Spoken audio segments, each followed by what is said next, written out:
আসসালামু আলাইকুম প্রিয় দর্শক, লিগ্যাল ভয়েসে আপনাদের সবাইকে আরেকবার স্বাগতম জানাচ্ছি। আমি advocate Mohammad Azidur Rahman, Bangladesh supreme court. আপনাদের অনেকের মনে প্রশ্ন আছে যে স্ত্রী যদি স্বামীর বিরুদ্ধে দেনমোহর আদায়ের জন্য এবং ভরণপোষণ আদায়ের জন্য কোনো মামলা মোকদ্দমা করে থাকে এবং সেই মামলায় যদি স্ত্রী তার পক্ষে রায় পেয়ে থাকেন, তাহলে ওই মামলায় ডিক্রির টাকা পরিশোধ না করার কারণে স্বামীর কোনো ধরনের সাজা হয় কিনা। যদি সাজা হয়ে থাকে তাহলে কত দিনের সাজা হয় এবং এই সাজা খাটার পরে দেনমোহরের টাকা বা ভরণ পোষণের যে ডিক্রির টাকাটা রয়েছে সেটা মকুব হয়ে যায় কিনা। স্ত্রী যদি স্বামীর বিরুদ্ধে দেনমোহর ও ভরণ পোষণ আদায়ের মামলা দায়ের করে থাকেন এবং সেই মামলায় স্ত্রী যদি তার পক্ষে রায় পান, তাহলে আদালত একটা নির্দিষ্ট সময় বেঁধে দেন যে ওই সময়ের মধ্যে স্বামীকে ডিক্রিতে প্রদত্ত টাকাটা স্ত্রীকে প্রদান করতে হবে। ওই নির্ধারিত সময়ের মধ্যে স্বামী যদি ডিক্রিকৃত টাকা মানে দেনমোহরের যে টাকাটা আদালত ধার্য করেছেন এবং ভরণ পোষণের যে টাকাটা আদালত ধার্য করেছেন, সেই টাকাটা যদি স্বামী নির্ধারিত টাইমের মধ্যে যদি পরিশোধ না করে, তাহলে স্ত্রী ওই টাকাটা আদালতের মাধ্যমে আদায় করার জন্য পারিবারিক জারি মামলা দায়ের করেন।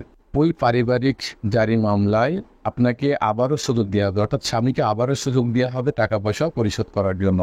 স্বামী আদালতের নিকটে মানে ভরণ পোষণের যে টাকা বা দেনমোহর যে টাকাটা আছে, যেটাকে আমরা ডিক্রিকৃত টাকা বলে থাকি, সেই টাকাটা যদি একবারে পরিশোধ করতে না পারেন, তাহলে কিস্তিতে উক্ত টাকা পরিশোধের জন্য আদালতে আবেদন দায়ের করতে হবে। আদালত যদি স্বামীর আবেদনে সন্তুষ্ট হন, তাহলে ডিক্রিকৃত টাকাকে কয়েকটি কিস্তিতে পরিশোধ করার জন্য একটা আবেদন মঞ্জুর করতে পারেন।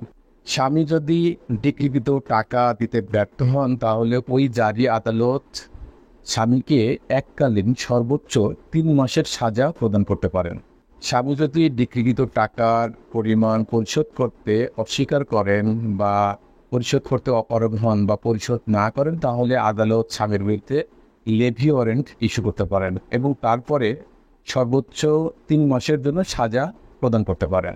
এখন প্রশ্ন হচ্ছে যে এই ৩ মাসের সাজা ভোগ করার পরে আবারও কি তাকে জেলে যেতে হবে, নাকি ৩ মাসের সাজা ভোগ করার পরে তার আর কোনো দায় দায়িত্ব থাকবে না। ধরুন আদালত স্বামীকে মোট ২০টি কিস্তিতে ডিক্রিকৃত টাকা পরিশোধের সুযোগ দিয়েছেন এবং স্বামী প্রথম কিস্তি ফেল করেছেন, অর্থাৎ প্রথম কিস্তির যে টাকাটা ছিল সেই টাকাটা স্বামী পরিশোধ করেননি। তাহলে প্রথম কিস্তির ফেল করাতে আদালত ওই প্রথম কিস্তির টাকার জন্য সর্বোচ্চ ৩ মাসের কারাদণ্ড প্রদান করতে পারেন।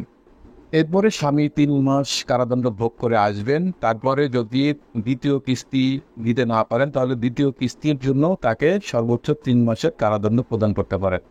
এভাবে যতবার কিস্তির টাকা পরিশোধ করতে ব্যর্থ হবেন, ততবার তাকে আদালত জেলখানায় পাঠাতে পারবেন। তবে এই ক্ষেত্রে এককালীন সর্বোচ্চ মেয়াদ হবে ৩ মাস। এভাবে প্রত্যেকটা কিস্তির বিপরীতে সাজা খাটার পরেও কিন্তু দেনমোহরের টাকা বা ভরণ পোষণের টাকা মওকুফ হয় না। সেই টাকা আদায়ের জন্য অন্য আরও বিভিন্ন রকম আইনগত পদক্ষেপ আছে, যেটা আদালত নিয়ে থাকে।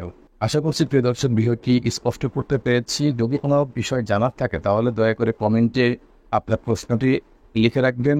আমাদের যখন সময় হবে, সময় পেয়ে আপনার প্রশ্নটির যথাযথ উত্তর দেওয়ার চেষ্টা করব। ভালো থাকুন, সুস্থ থাকুন, লিগ্যাল ভয়েসের সাথে থাকুন। আল্লাহ হাফেজ।